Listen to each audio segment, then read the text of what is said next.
Hey y'all, it's Deanna Maurice here. Thank you so much for clicking in to watch this video.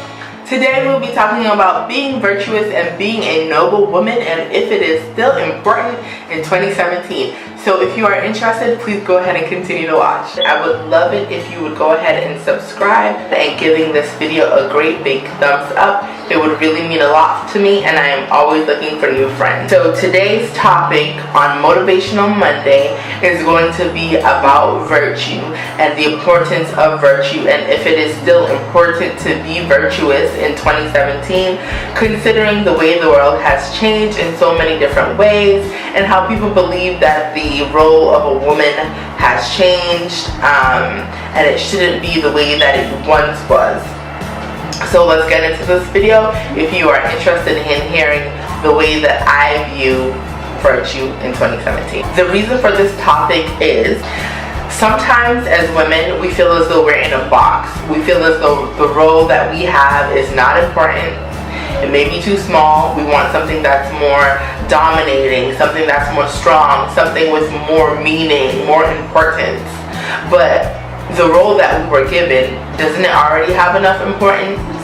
Or do we not view it as though it does? Oftentimes people consider the phrase stay in your lane as being something that's negative, which it is not, because God has already given each individual a role with intention, and therefore that role is important because God has already given it to us. Alright, so let's get into talking about a noble or virtuous wife. The scripture reads, a wife of noble character, who can find? She is worth more than rubies. Her husband has full confidence in her and lacks nothing of value. She brings him good, not harm, all the days of her life. She selects wool and flax and works with eager hands. She is like a merchant ship, bringing her food from afar. She gets up while it's still night. She provides food for her family and portions for her female servants. She considers a field and she buys it. Out of her earnings, she plants a vineyard. She sets about her work vigorously. Her arms are strong for her tasks. She sees that her trading is profitable and her lamp does not go out at night.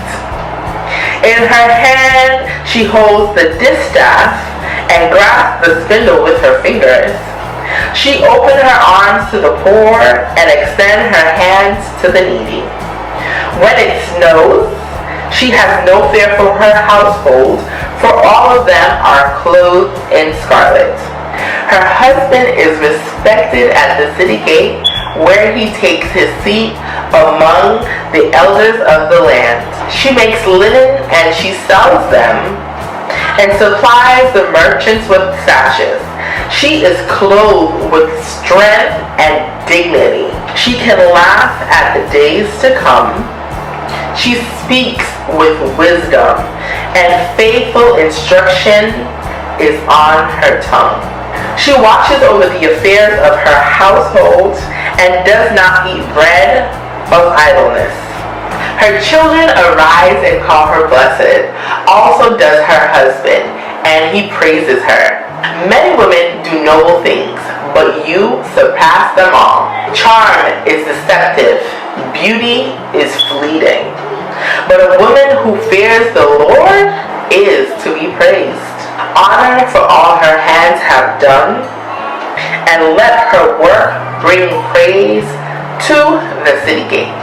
Now I'm going to define a few of the words of virtue or virtuous and noble. The meaning of virtuous is having or showing high morals and standards. Virtue is a desirable quality in a person. Noble is showing fine personal qualities or high morals and ideals. A few words that I noticed went along with all three of these definitions in the synonym section was worthy, pure, good, and ethical.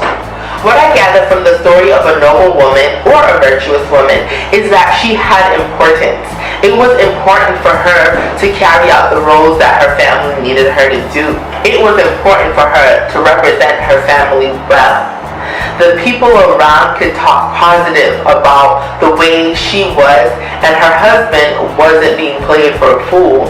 Because a lot of times, ladies, you guys, some of us, we don't realize that the way we carry ourselves, the way that we treat our husband, can definitely allow other people to look at him, differently. And I mean, I have been caught guilty sometimes, when you're a little snappy in public. And I know, like, sometimes things happen and, get out of our character. And, when you take a step back and you realize, oh, maybe I shouldn't have did that, or maybe I shouldn't have reacted that way. Especially because we were around people, you gotta fix it, right? So whenever that does happen to me, I try to fix it. Like, there's some women out there, they just degrade their husbands in public all the time. They talk negatively, and that's not a good quality to have. Like, at the end of the day, your husband is supposed to be your best friend. He's supposed to be someone that you respect, and someone that you don't want other people looking at in a negative light. All those things have a negative impact on your husband.